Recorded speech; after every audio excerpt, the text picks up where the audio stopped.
What is up, Pox? The Wolf is back, and I'm here with some more Tales of Aaron. So we're going to be jumping straight into this. I'm going to claim these. I was working on this a little bit ago. So actually, I wanted to talk about something that was kind of important, I felt like, was a major thing for team composition. So team composition in this game is actually very interesting, as you can even make a 3-star be equivalent in power to a 5-star. So the star system can actually, if you play your stats right and your equipment and stuff right, the stats can actually mean nothing. So what I wanted to actually go on and do is have you take a look at some of the teams I've put together and I'm planning to use. Is I've got an Earth team here. I've got the major team I've been using lately, where it's sustainability and everything right here. And like the thing about this is, like, we have one that I'm just gonna go into the skills. So she gains shields, quite a lot of shields actually. And the first one I maxed out is her Rainbow Crystal Inspired. Gain a layer of time shield every 10 seconds for every 8% HP lost. Each shield layer can block one attack. Time shield can stack up to 10 layers and lasts for 25 seconds in total. And you can continuously stack layers that way, especially if you add this stat as well. Each time a layer of time shield is added, increase the attack by 11% and crit rate by 4%. These, in fact, can stack up to 10 times and last for 25 seconds. All skill cooldowns are reduced by 1 second for every time shield layer removed. So her cooldown is also reduced each time she is attacked. So this, and she can continuously keep burying herself. So this can essentially make her indestructible if you get her with a good healer, which I don't necessarily have a good healer, but I use Nafir as well for her buffs. So for her skills, she has a passive for passive Passionate Flame, which increases the attack of our characters in the party by 30%. This one is also one I use as well. Increase the attack of the party by 22% for 25 seconds. And then restore HP to the party with a chance to spell 1 debuff, which is 2 if it's at max. So restore HP for the party equal to 12% of max HP. HP equals to 360% of attack power.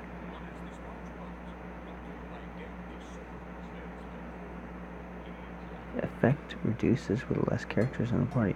Interesting, I didn't know that. With a 100% chance to dispel 2 debuffs. So the thing is, HP plus HP equals to 360% of attack power is when her attack power is buffed. Her healing power is buffed. So, hold on, sorry. I'm gonna listen to music while I've been grinding out the event for this. So, in short, she can buff her own heal. So by increasing her attack power and then healing right afterwards, you can heal for more, which is also why I use this divinity. Is right after using her ability, it gives, when a party member uses a skill, there's a 10% chance to reduce the enemy's defense, which is useful. So when she uses her ability, deal 1200% real damage to all enemies, and then the Wrath of God ability, which increases all members' attack by 30% for 25 seconds. So by stacking that, then using her attack here, I'll just show you. I'll just go ahead and show you, and we're actually going to take a look at it here. So I need to keep going anyway. So with this sustainability, I can actually solo her. I haven't figured out up to what level exactly yet, but I could solo her. I am going to ask for help though, because it does make it go by faster. I'm going to turn auto off, and they've been using their auto, so shoot. So I didn't actually go over her, the this one, her abilities yet, which I just wasted her thing. But we're actually going to go ahead and hold off. I'm actually going to use shields. I'm going to heal her. So if you looked at the numbers, that healed her a bit. But if I'm actually going to go ahead and wait, because the white-haired chick, I can't remember her name to save my life right now, and I apologize ahead of time. Her first ability allows her to increase skill attacks. So let's go ahead and heal everybody up real quick. I'm not on the ball with this at all. Use a shield. I'm going to use this.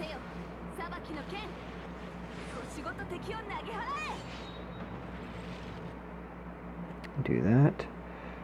Buff everyone's attack. Buff their skill damage up. And then just unleash hell using the two major damage dealers I have here, Alvin and her, which may have goofed by not participating in the fight for very long.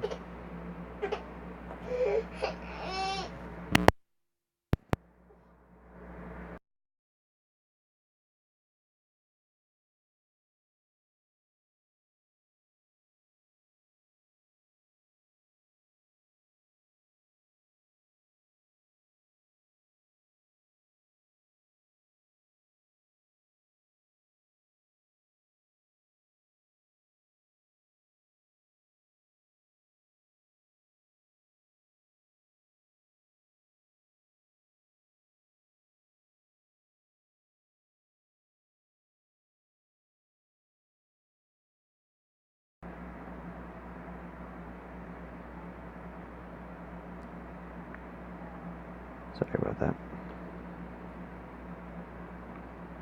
So right now someone's passed me up in the damage for this, which is a bit embarrassing right now, actually, since I was trying to showcase my team.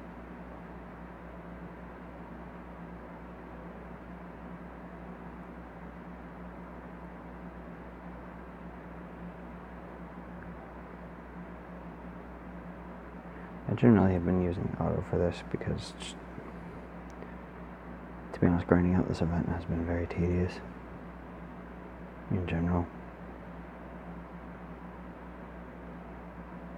Steve the Sun showed up just as she's about to die.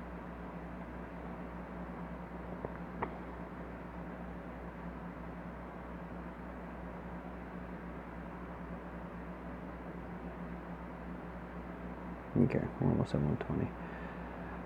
So Ravis. So her skills, increases this character's damage by 10% and the crit rate by 20%, which is very useful, and that's maxed out Zell's Heart. When skills deal crit damage, it increases skill damage for the whole party as well. And then doing this, deal 355% fire damage to enemies, increases crit rate by 4% for 30 seconds, stacks up to 5 times. So by getting the automatic crit, it increases the skill damage for everybody. And I have her equipment. Sadly, I'm not maxing out her equipment very well. Shoot.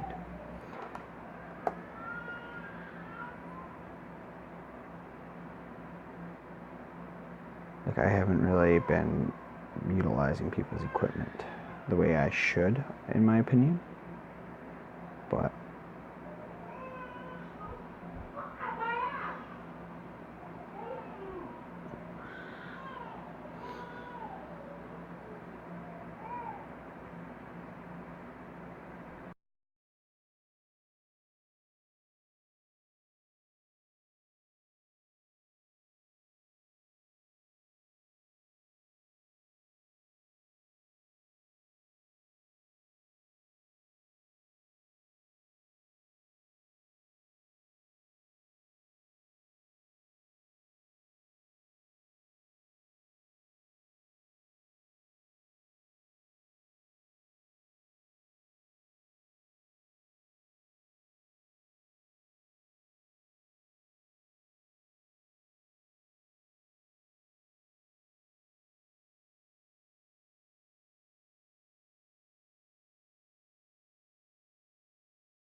We're trying to feed her.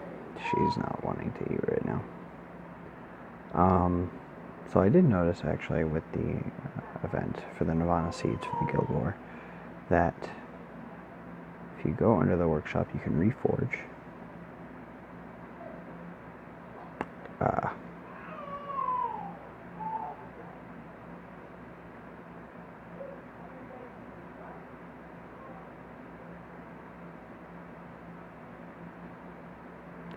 So the Nirvana Seeds have been nerfed though with the last patch, which was...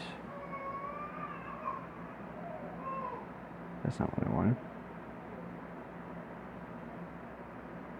Oh. All the costumes and materials for Nirvana can be acquired from the Star World Nirvana. Only costumes of level 100 with level 10 costume skills can be reforged. Hey. Okay then.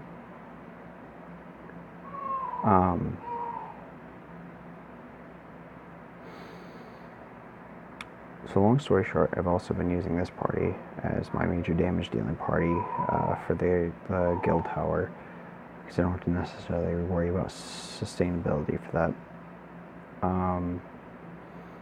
Because while Alvin has a lot going for him, especially with his buffs to the whole party, he's not necessarily that good of a tank, for me anyway. I haven't built him up as such. And in my opinion, I don't think his skills necessarily make him out to be really of a tank. He does a lot of damage, and he buffs the party as a leader kind of a character, but not enough to really... It don't seem like it's making that much of a difference. So I've got some potential parties that I'm going for, that I'm attempting to try and grind up for. And so I've got like a full earth party here, I've got a full water party. So the thing is about mixing and matching your party is, if we go to the rankings here, you can see the top player is actually using, oh, they switched to a fire team now. Cool. So you can see their power level is 776,000. And you can definitely see their stats there for these characters. So I don't know, it doesn't show you what they build or what they're doing for their what they've done for their characters, but you can definitely maximize your characters. You can get all their skills up, you can get all their equipment maxed out, everything like that. So all of that can be maxed out and everything. And then the other people who mix and match, like you can see Tiamat there, Kamishi Shizuku, there's no tank or melee character in this party at all. And which makes it for an interesting combination, and they're second in the rankings on the leaderboard. And you got this character here. I think this person is using the meta light team. Right now it's meta for some reason, because I see a lot of people using it. Nope, this is fire team. Actually, let's take a look at that again. I know Garcia is like a tank type character. I don't know his skills. Wow, mouse attack. Here's technically the meta light team. You got Mirafuse, Tiamat, Angelina, and Guilford. Guilford as the frontline tank, Angelina as a healer and buffer, Tiamat as the major damage dealer, and then Mirafuse as well as a support.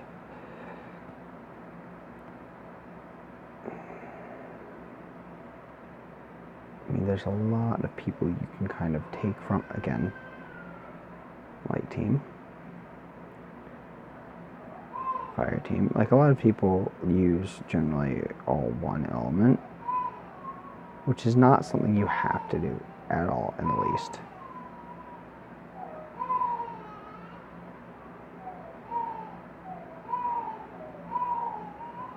I'm actually ranked 196. Cool. Poor baby's upset. She's teething as well. I'm up here with the oldest as she's sleeping through that.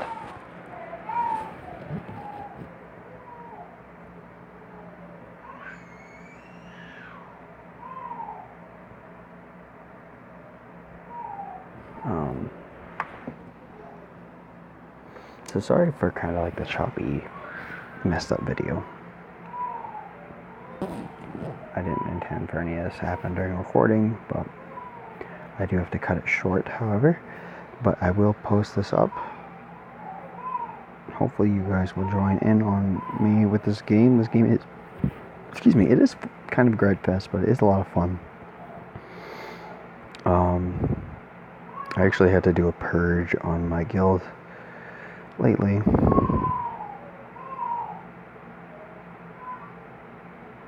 With so many people not being active.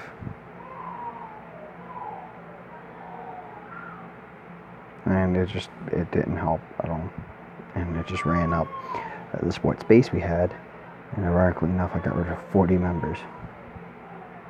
So it's a bit sad, to be honest. It's really sad. How many guild points do I have? I have 3k guild points. Well, crap. The question is, to spend that, what do you spend it on? Do you spend it on materials? Do you spend it on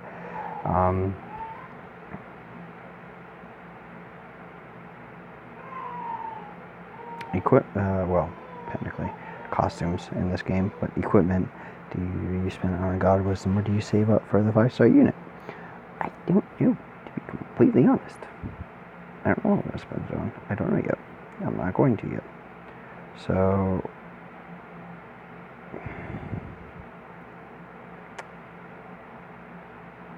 the main thing I can suggest about this game and about your party lineup is look for people that go hand in hand well together. Look at their skills. Look at what they do. You can find a good combination of people almost in anybody that you get. And there's tons of heroes in this. Like, I'm trying to build up a few different people on the side. Like, this character can self-sustain quite well from what I saw.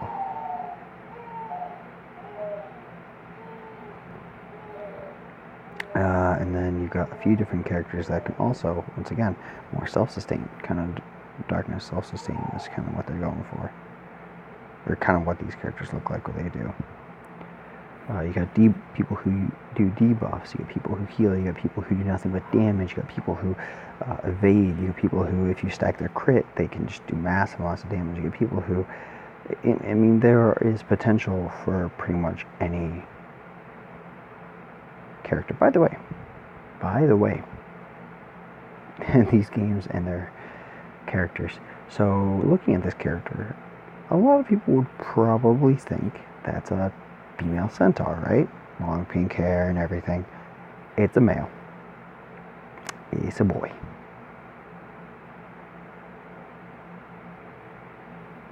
The translations for their stories, though, are absolutely terrible. So it could just be a translation error, to be completely honest. However, it's probably not.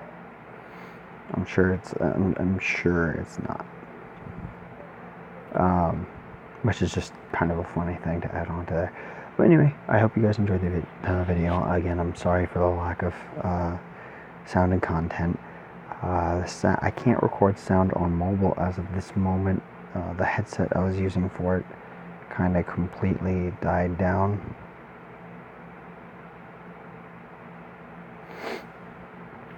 And I will be doing more of this in the future, especially once the next Guild War comes out. I intended to record the Guild War, but I just never got a chance to. I actually barely even participated in it, sadly. But I will do more, and hopefully you guys enjoy. And if you like this game, or you're in this game and you don't have a guild, you can join my guild. Eins Olgaun. And just all over have a good time. So I will see you guys then.